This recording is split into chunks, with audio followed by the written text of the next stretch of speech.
Today samahan nyo ako mag-unbox ng dalawang Jordan 2 na murang-mura lang UNC tsaka Cherrywood. Below SRP tayo. Hey, Ian Ruscha here. Nandito ngayon tayo sa Twinkle Toes, Quezon City. And meron din tayong Twinkle Toes sneakers sa Marikina. Bisitahin nyo kami. Jump pa kami lagi. Alright, simulan muna natin sa Jordan 2 na Cherrywood. Meron siyang gray, white, at syempre yung maroon natin or Cherrywood. Gustong-gusto ko yung ganitong kulay Very simple lang. Parang accent color lang yung pinaka-maroon niya. And syempre, pag mga ganitong mga sapatos, madaling bagayan lang yung mga ganito. Isa pa sa nagustuhan ko dito is malapit siya sa mga Chicago na kulay. And kung maalala nyo, meron din tayong mga Jordan 1 na Cherrywood. Ito, nasa Jordan 2 nga lang tayo dito. Pero maganda dito, below SRP tayo. Ang SRP nito is 8,900 pesos. Pero kami, binibenta lang namin to 5,495 pesos. Legit at original yung mga sapatos namin dito. Isa din sa nagustuhan ko dito is low cut version tayo. So pag low cut kasi, mas madaling isuot yan. And mas maraming may prefer ng low cut Well, preferences lang naman yan. May iba kasi gusto yung high cut, meron naman low cut. And isa pa, nandito tayo sa whiter side ng spectrum natin. So kung mahilig ka sa mga white shoes, bagay na bagay to sa'yo. Alright, next tayo, Jordan 2 na UNC naman. Low cut naman tayo dito. Sikat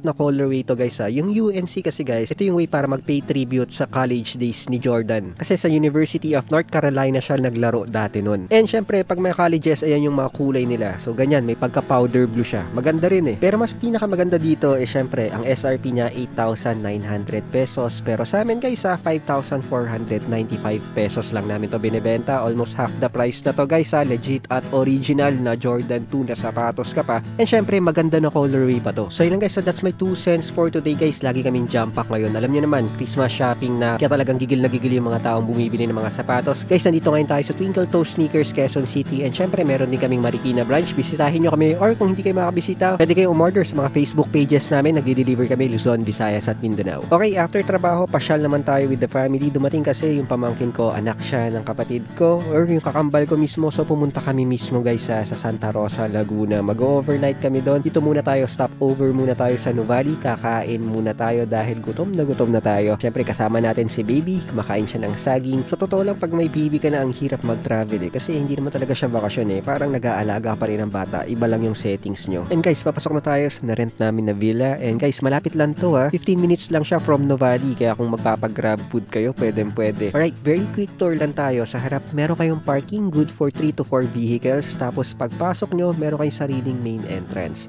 Dito ang entrance sa may bandang gilid. And syempre, meron agad kayong receiving area. So pwede kayong kumain dito. Pwede rin kayong tumambay dahil mataas ang lugar. Malamig dito guys at malapit din tayo sa Tagaytay. And syempre, dito rin yung area pag gusto nyong kumain ng marami. And syempre guys, nandito malapit yan sa pool. Habang nag-iinuman kayo, pwede na kayong lumusob dito sa pool para umihi. Joke lang. Syempre, maganda yung view dito dahil mataas nga tayo. And ito naman yung kabilang side natin. Very spacious yung area, good for family gathering. And syempre guys, very Instagrammable din. Napakaganda guys. And syempre, tahimik dito guys. Kung gusto mong kumuwala sa ingay ng mundo, tamang-tama to. Dito kayo pumunta. And ito naman yung pinaka-inside look natin. Meron tayong dining table dyan. Meron tayong TV. At nandyan ang ating sala. Maganda at malinis yung place. Malaki din to guys yung kitchen nila. Panalong-panalo. May sarili kang water dispenser. And kung gusto mong magluto, pwede rin. Ito naman yung room na meron tayo. Ito guys, gagamitin to nung aking kakambal at nung kanyang anak. In fairness, napakalaki din na actually pwede ka pang maglatag sa sahig kasyang-kasya pa isang buong pamilya. At ito naman ang kanilang CR. May shower area at ang pinakamahalaga, may bidet tayo. So safe na safe tayo dyan. Again, babalik naman tayo ulit dito guys. And ito yung pinaka-view mo papunta sa labas. And meron pa tayong second floor dito Ito yung pinaka-sala natin. Very Instagrammable. And diretso tayo sa pinaka-master's bedroom. Ito guys, may sarili tong CR. Tapos meron siyang queen size bed. Dito kami magsistay ng aking anak at ng aking asawa. At ito naman ang kanilang CR. So maganda rin, may bidet. Kailangan namin yung may sariling CR para pag nag-poops yung anak ko, diretso na kami dito. At ito naman ang view natin papunta sa labas. And syempre, ito ang view papunta sa ating sala. And pumunta na tayo sa second floor natin. Dito marami pa rin tayong beds na pwede natin pagstayan. 3 yung pinaka-bed natin dito. Presko din dito guys malamig talaga. May aircon pa nga dyan sa taas At ito naman yung view natin papunta sa ating baba. So yun lang guys, so that's my 2 cents for today. Chika ulit tayo sa next video natin. See you on the next one. Bye! Open your mouth. One more. Open Open your mouth.